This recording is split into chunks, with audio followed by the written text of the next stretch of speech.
Nah, akhirnya Prabu Kresna Mandrowo dari negara Ndorowati tersebut, dia yang benar menculik si Dewi Kesru. Ternyata benar yang menculik Dewi Kesru adalah si Prabu Kresna Mandrowo dari negara Ndorowati tersebut. Ketika diculik, akhirnya ketika diculik tersebut ternyata si Dewi Kesru hamil dengan si Prabu Kresna Mandrowo tersebut, Mas Bayu.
Wilujeng Raya pemirsa, jumpa lagi bersama saya Ari Bayu dalam acara obrolan budaya Nusantara.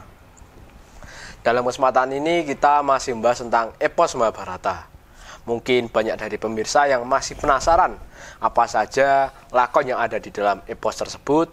Mari kita kupas lebih dalam lagi bersama Mas Gurit. Mas Gurit, Ya, setelah kemarin Mas Gurit bercerita tentang lahirnya Gendoro dan Gendari, lalu cerita apa Mas yang terkait dengan negara Ploso Jenar? nah terima kasih Mas Bayu atas pertanyaannya. Pertama-tama saya akan menyapa teman-teman dulu yang telah menyaksikan video kita dari awal hingga sampai sekarang. Saya ucapkan matur nuwun. Semoga informasi yang saya berikan mau menambah referensi tentang lakon-lakon apa saja yang telah terkait dengan epos Mahabharata ya. Terkait dengan pertanyaan Mas Bayu yang ingin saya menceritakan tentang setelah lakon Gendoro dan Gendari lahirnya kedua orang bayi tersebut. Nah, setelah itu ada lakon Mas Bayu yang masih terkait dengan negara Ploso Jenar. Apa itu Mas? Yaitu lahirnya seorang tokoh sentral dalam epos Mahabharata, yaitu Raden Sengkuni. Sengkuni, Seorang ya. Patih Sengkuni atau Raden Sengkuni. Nah, Sengkuni sendiri ini menurut serat Pustaka Raja yang telah saya baca, suatu ketika Prabu Kestawa Raja Ploso Jenar itu menerima tamu kakak iparnya dari Dewi Kesru, yaitu dari negara Ngawu-Awu bernama Prabu Caryo. Nah, kedatangan sang Prabu tadi menanyakan tentang Dewi Kesru yang hilang dari negara Ploso Jenar tersebut, Mas Bayu. Tadi di situ diceritakan bahwa Dewi Kesru itu tiba-tiba hilang dari Ploso Jenar itu tadi, hilang dari negara Ploso Jenar itu tadi. Maka dari itu kakak dari Dewi Kesru yang bernama Prabu Caryo tadi datang untuk menanyakan tentang bagaimana perkembangan, apakah sudah menemukan Dewi Kesru atau apa belum. Pada saat itu Prabu Kestawa memberitahu bahwa yang menculik istrinya adalah seorang raja raksasa.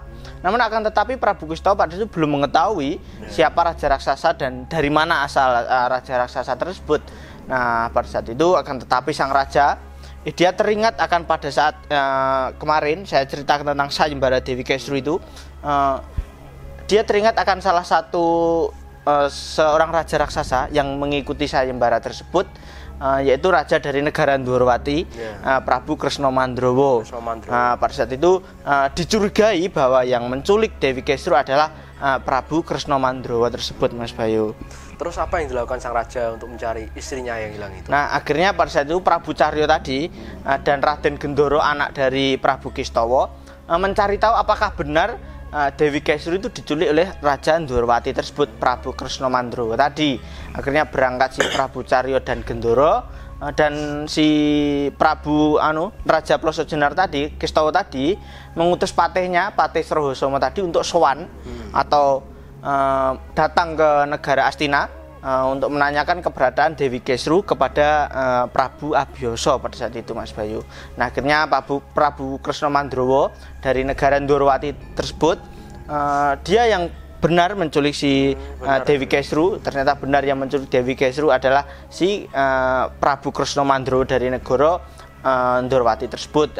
Ketika diculik, akhirnya ketika diculik tersebut ternyata si Dewi Kesru hamil dengan si Prabu Kresna Mandro tersebut, Mas Bayu. Ya, jadi yang menculik itu Prabu Kresna Mandro. Benar, dari negara Ndorowati. Benar, yang menculik adalah Prabu Kresna Mandro. Akhirnya sang raja pada saat itu mengutus patihnya bernama Mertyukando untuk pergi ke negara Astina mencari Gunadesti atau guna-guna agar Dewi Kesru bersedia tinggal di negara Ndorowati menjadi permaisuri dari Prabu Kresna Mandro. Jadi pada saat si Kresna Mandro tadi melakukan hubungannya dengan si Dewi Kesru, itu di bawah pengaruh si Kresna Mandro tadi. Jadi tidak sadar Dewi Kesru tadi hingga membuatnya hamil. Bayi yang dikandung oleh Dewi Kesru adalah anak dari Prabu Kresna Mandro tersebut.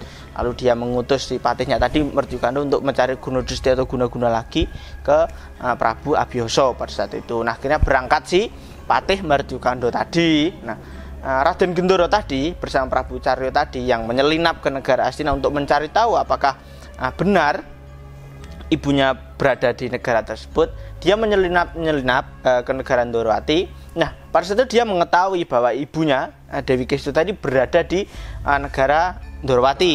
Namun pada saat itu dia belum berani membawa pergi, belum berani karena pada saat itu si Dewi Kesru tadi dijaga, dikawal ketat oleh pasukan raksasa dari negara Ndorowati. Jadi cuma melihat saja. Ya, mengetahui saja, melihat saja bahwa ibunya benar berada di sana.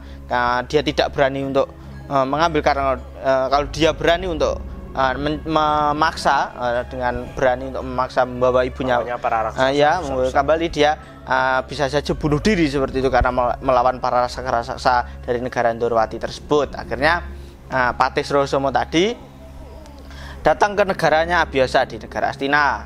Pada saat itu mengatakan bahwa si Dewi Kesru itu hilang. Akhirnya si Abiyasa mengutus anaknya yaitu Pandu untuk pergi mencari Dewi Kesru tadi di negara Ndorowati, Mas Bayu. Nah, menuju perjalanannya menuju negara Ndorowati, tengah perjalanan bertemu dengan Patih Mertyukando tadi yang ingin menuju ke negara Astina untuk mencari Gunadesti tersebut, Mas Bayu. Terus bagaimana reaksi Pandu setelah mengetahui bahwa si siapa itu, Mas? Mertyukando tadi mau mencari Gunadesti. Nah, akhirnya pada saat itu si Pandu bertemu dengan si Mertyukando menanyakan maksudnya.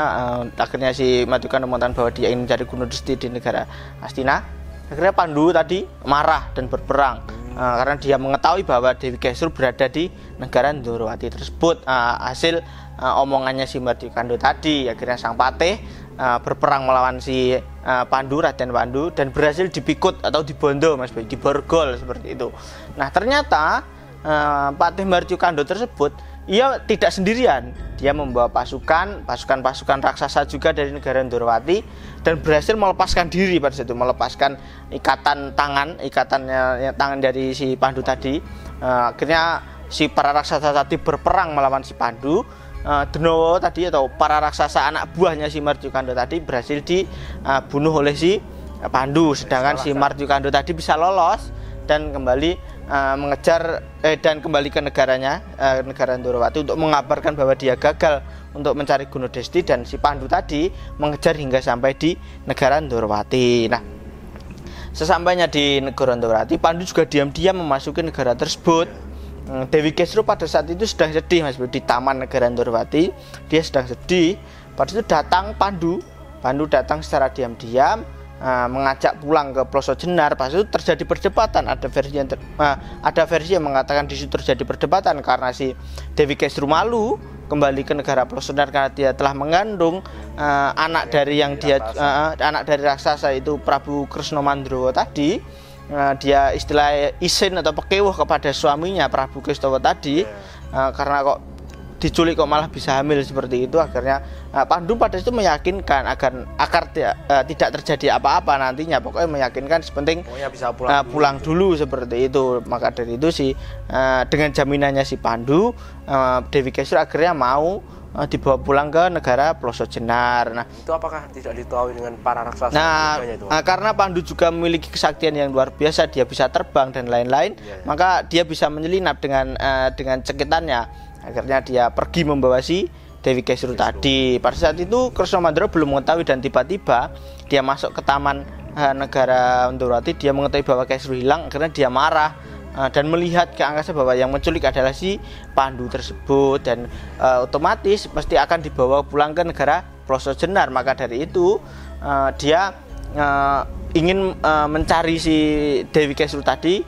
kembali ke negara Ploso Jenar. Nah, di negara Ploso Jenar sendiri akhirnya si Prabu Kestawa dia kedatangan Pandu yang berhasil membawa pulang Dewi Kesru tersebut, istrinya tadi, dan mengatakan bahwa yang menculik Dewi Kesru adalah raja dari negara Ndorowati. Dugaannya si Prabu Kestawa tadi benar, bahwa yang menculik adalah Prabu Kresna Mandrowo yang pernah mengikuti Sayembara Dewi Kesru pada zaman dahulu, yaitu raja dari negara Ndorowati tersebut. Akhirnya di situ dia belum mengetahui bahwa istrinya itu hamil, belum mengetahui, Mas Bayu. Dan pada saat itu Prabu Kresna Mandrowo tadi mengamuk di negara Ploso Jenar, meminta kembali si Dewi Kesru tadi. Akhirnya para raja Senopati pada situ kalah.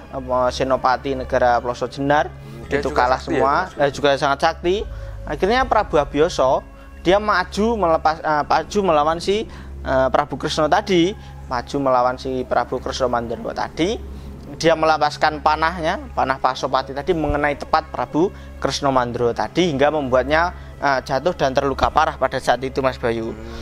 Yang dapat mengalahkan Prabu Kresna Mandrowo itu adalah Abiyasa dengan panahnya Pasopati, Mas Bayu. Terus bagaimana kisah selanjutnya, Mas Grit? Ya. Tapi sebelum Mas Grit lanjutkan, silahkan dulu Mas Grit. Oh iya. Mungkin pemirsa juga penasaran bagaimana cerita selanjutnya, tapi sebelumnya kita minum dulu.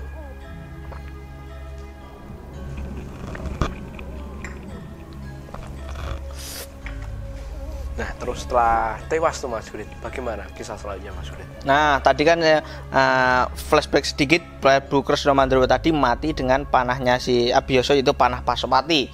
Nah, pada saat itu sebelum si Prabu Kresna Mandrowo tadi meninggal atau mati, dia mengatakan bahwa si Dewi Kesru sudah hamil dengan anak-anak, dan yang dikandung Dewi Kesru adalah hasil perbuatannya dengan Dewi Kesru. Jadi anak si Kresna Mandrowo karo Dewi Kesru.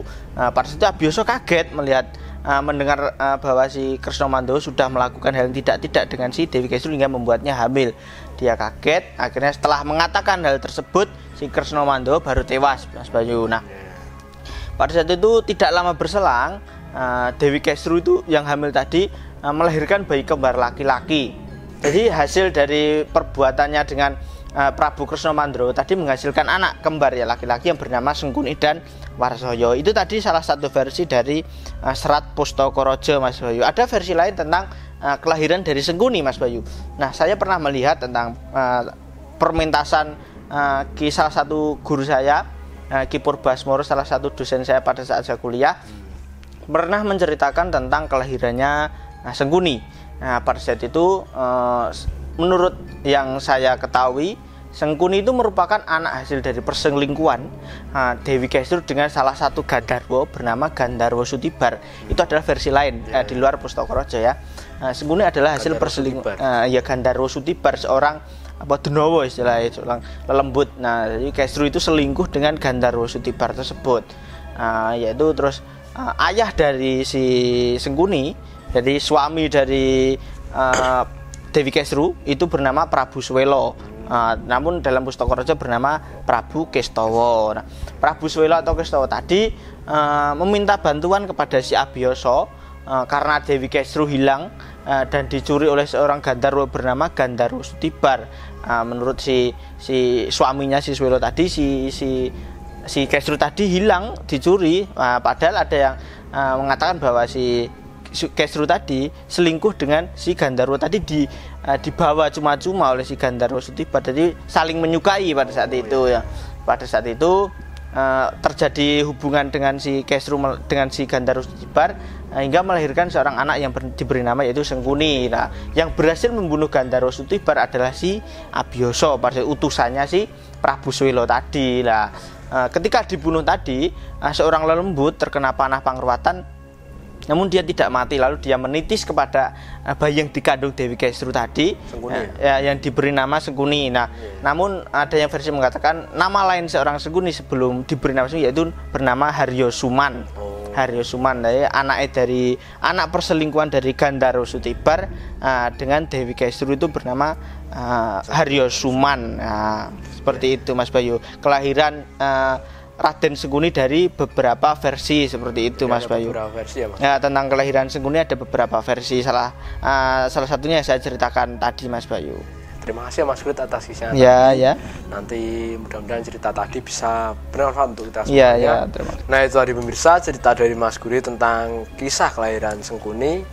Mudah-mudahan cerita tadi bisa menambah wawasan untuk kita semuanya. Dan apabila ada salah-salah kata, kami mohon maaf. Tetap ikuti video kita selanjutnya, tetap di Salam Budaya Nusantara.